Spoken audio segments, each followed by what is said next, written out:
Good morning. তো তোমরা সবাই কেমন আছো? এই যে দেখো, সকালবেলায় বিস্কুট, দুধ, আমার জন্য হরলিক্স, মানে আর হচ্ছে ওর জন্য চা নিয়ে নিয়েছি। এরপর রান্না হবে। রান্নার জন্য কী কী করছি দেখো, অবশ্যই পাশে থেকো। তো প্রত্যেক দিন এখন শাকের ভাজা আমাদের হচ্ছে, কারণ আমাকে ডাক্তার শাক খেতে বলেছে।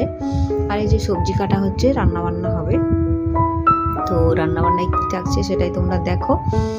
আর কি কি করছি, ব্লগগুলো তো খুব বড় করছি না, একদম ছোট্ট ছোট্ট ব্লগ। আশা করি ভালো লাগবে তোমাদের, খুব একটা বাজে লাগবে না, কারণ অনেক সময় ধরে দেখতেও হচ্ছে না। তো যাই হোক, তোমাদের সামনে দেখাই কি কি করছি। তো চলো সঙ্গে দেখো, ভিডিওটা স্কিপ না করে দেখো। তো আজকে না শাক ভাজা হবে। শাক ভাজা প্রতিদিনই হয়। তো আমার এই পালং শাকটা, বিশেষ করে কলমি শাক খেতে কিন্তু খুব ভালো লাগে। জানি না কেন, অনেকের অন্যরকম ভালো শাক ভালো লাগে। বিশেষ করে আমার লাল শাকটা ভালো লাগে, তার সাথে খসলা শাক, শুশনি শাক, এগুলো ভালো লাগে।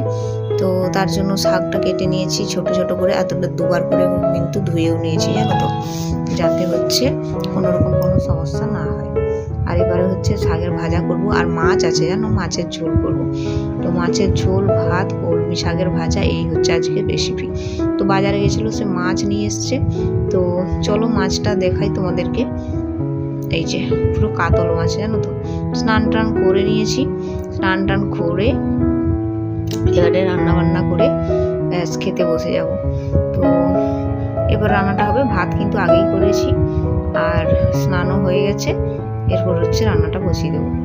তো শাকটা ভাজবো রসুন আর শুকনো লঙ্কা ফোড়ন দিয়ে, আর মাছের ঝোল করবো। আর কাতলা মাছের যেহেতু ঝোল হবে, মাছের মাথাটা এক সাইডটা নিয়ে এসছে। তো কাতলা মাছের পিসগুলো বেশ বড় সাইজ, খেতেও কিন্তু হেভি টেস্ট ছিল। আর আজকে গ্যাসটাও কিন্তু শেষ হয়ে গেছে, রান্না করতে করতে গ্যাস শেষ। এত জঘন্য অবস্থা, জানি না কীভাবে যে রান্না হবে, আমি নিজেও জানি না। তো যাই হোক, রান্নাবান্না অনেক কষ্ট করেছি, সেগুলো তোমাদেরকে দেখাতে পারিনি। তারপর স্নান হয়ে গেছিলো যেহেতু, তাহলে খেতে বসে গেছিলাম। তো এই যে শাকের ভাজা, মাছের ঝোল, ভাত। তো কেমন লাগলো অবশ্যই জানাবে, পাশে থেকো। আগামীকাল আবার তোমাদের সাথে দেখা হবে। ততক্ষণে সবাই সুস্থ থাকো, ভালো থেকো।